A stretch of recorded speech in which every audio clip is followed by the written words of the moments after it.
고등학교 3학년 때 겨울방학 때 일입니다.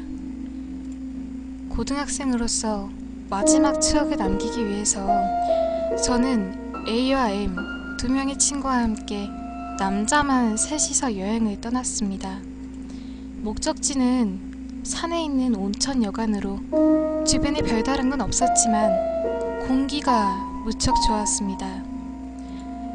여관에 도착한 저희는 먼저 짐이나 풀고 놀까? 라고 이야기하면서 체크인했습니다. 고등학생들이 용돈을 모아온 여행이라서 그다지 좋은 여관은 아니었어요.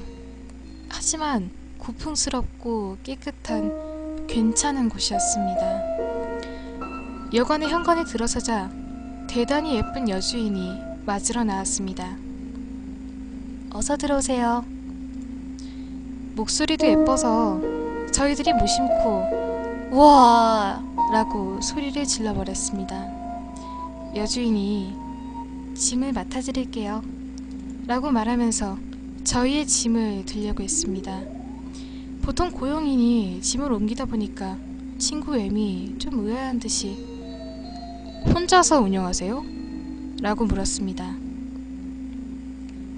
아니요, 고용인이 한 명 있는데 지금 좀 바빠서요.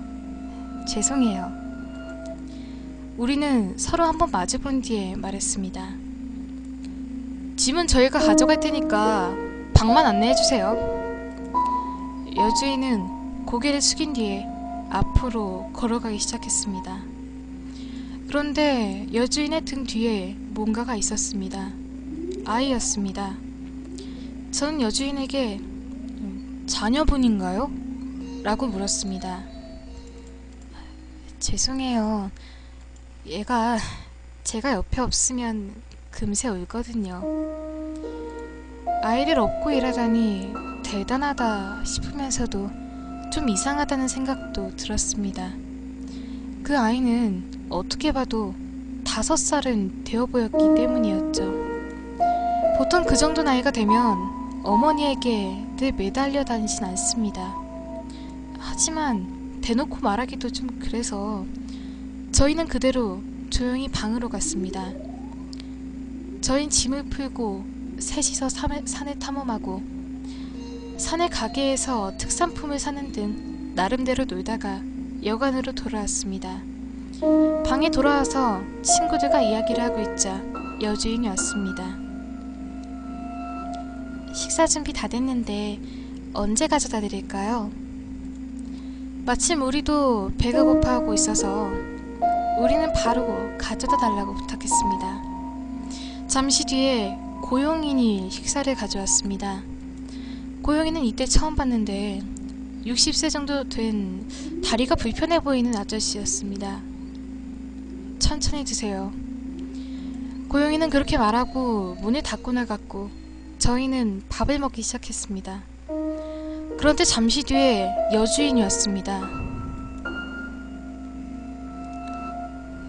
죄송해요.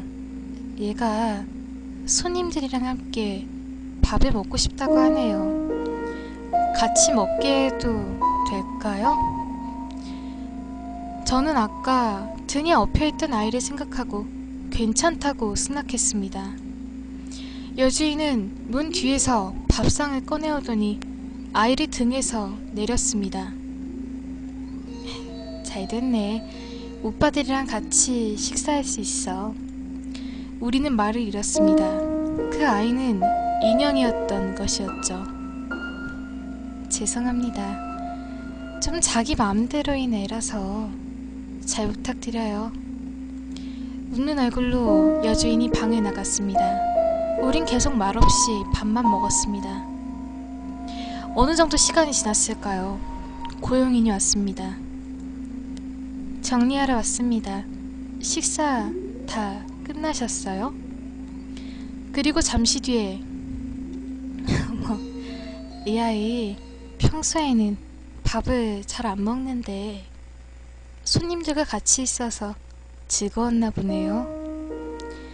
그리고 여주인은 인형과 그 인형 앞에 있던 인형을 가지고 나갔습니다. 저희는 할 말을 잃은 채로 멍하니 있을 뿐이었죠. 솔직히 기분 나빠서 견딜 수가 없었습니다. 야, 온천이라도 들어갔다 올래?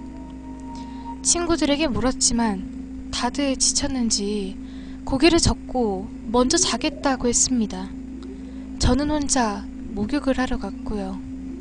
깔끔하게 목욕을 하고 기분 좋게 방으로 돌아오니까 방 안에서는 키득거리는 소리가 들려왔습니다.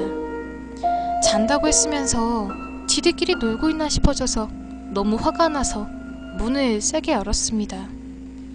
그런데 그 안에선 친구들이 아까 그 인형을 사이에 두고 즐겁게 이야기를 하고 있는 거예요. 문을 연 저를 보고 A가 말했습니다. 왔냐? 야, 얘 여러 가지 얘기를 해줘서 재밌어. 다른 친구 역시 말했습니다. 너도 일로 와. 진짜 재밌어. 두 사람 모두 눈에 초점이 풀려 있었습니다. 야, 무슨 소리야? 병신아, 그건 인형이잖아. 뭔 소리 짓거리는 거야? 인형? 너야말로 뭔 소리야? 얘 쓸쓸했다 하잖아. 둘 중 어느 쪽인지 알 수 없는 목소리가 들려왔습니다. 등골이 오싹해져서 뒤를 돌아봤더니 같이 오신 분들은 저희 애가 마음에 든 것 같네요. 손님도 저희 아이랑 놀아주세요. 여주인과 고용인이 기분 나쁘게 웃고 있었습니다. 저는 정신없이 여관을 뛰쳐나왔습니다. 필사적으로 산에 내려갔고요. 뛰어가던 도중에 문득 뒤를 돌아보니까 말도 안 되는 모습으로 소리를 지르면서 여주인과 고용인이 따라오고 있었습니다. 산에다 내려간 무렵 희미한 빛이 보여서 그곳을 향해 필사적으로 달렸습니다. 그건 택시였습니다. 저는 온 힘을 다해서 택시에 올라타고 아저씨 보고 빨리 출발하라고 소리쳤습니다. 운전사 아저씨는 어이가 없는 것 같았지만 제가 너무 필사적이었던 건지 알았다고 대답하고 출발하셨습니다. 조금 달린 뒤에 아저씨가 저에게 무슨 일이 있으셨냐고 물었습니다. 저는 제가 겪은 모든 일들을 말했습니다. 아저씨는 조금 침묵하더니 그 여관 5년 전에 망하고 없어졌는데 착각하는 거 아니야?